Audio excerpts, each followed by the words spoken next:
یہ دنیا طاقتور بادشاہوں سے بھری ہوئی گزری ہے۔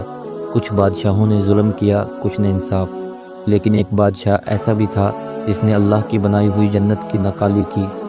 وہ سمجھتا تھا کہ اس کی دولت اتنی بڑھ چکی ہے کہ وہ خدا جیسی بادشاہی قائم کر سکتا ہے۔ اس کا نام شداد تھا۔ شداد کا تعلق قوم عاد اولیٰ سے تھا۔ یہ لوگ بڑے جسم والے، انتہائی طاقتور اور لمبے قد کے مالک تھے۔ قرآن کریم میں ان کے بارے میں آیا ہے کہ وہ ستونوں والے بلند و بالا محل بنانے والے تھے۔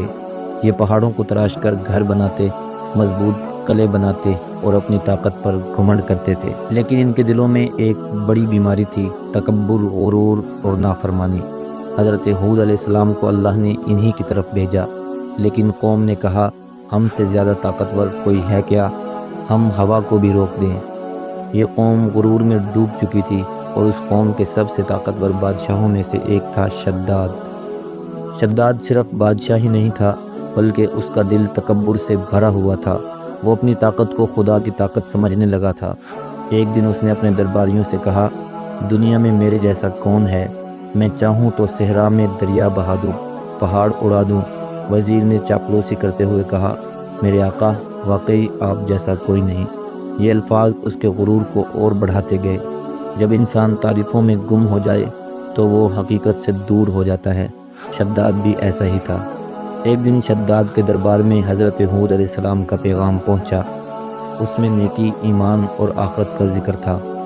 لوگوں نے جنت اور اس کی نعمتوں کا ذکر سن کر حیرت سے ایک دوسرے کو دیکھا۔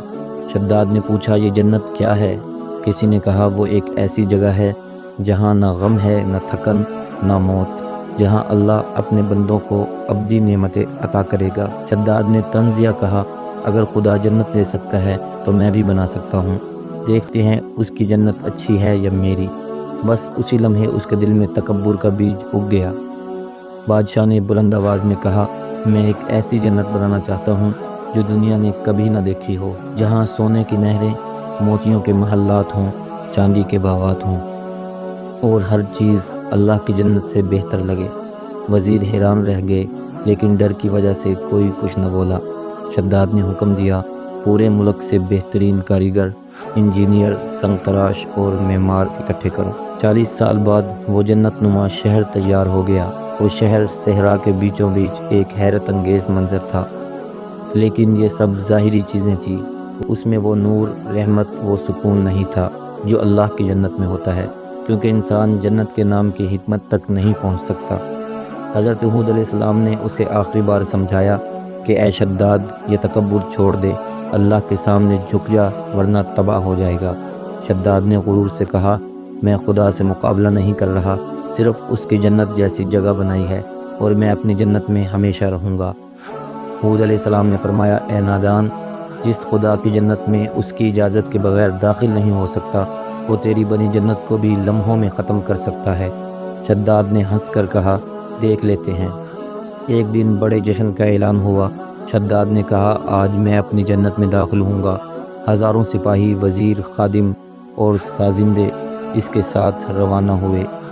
راستے میں لوگ چیخ اٹھے، دیکھو، بادشاہ اپنی جنت میں جا رہا ہے۔ شداد اونچے تخت پر بیٹھا تھا، اس کے چہرے پر غرور ٹپک رہا تھا۔ اس کی زبان پر صرف ایک بات تھی کہ اب جنت میری ہے۔ جیسے ہی شداد اپنی جنت کے دروازے کے قریب پہنچا، آسمان پر عجیب سی سرخی چھا گئی، ہوا رک گئی اور ایک خوفناک گرج سنائی دی۔ شداد نے گھبرا کر کہا کہ رکو، یہ کیا ہو رہا ہے؟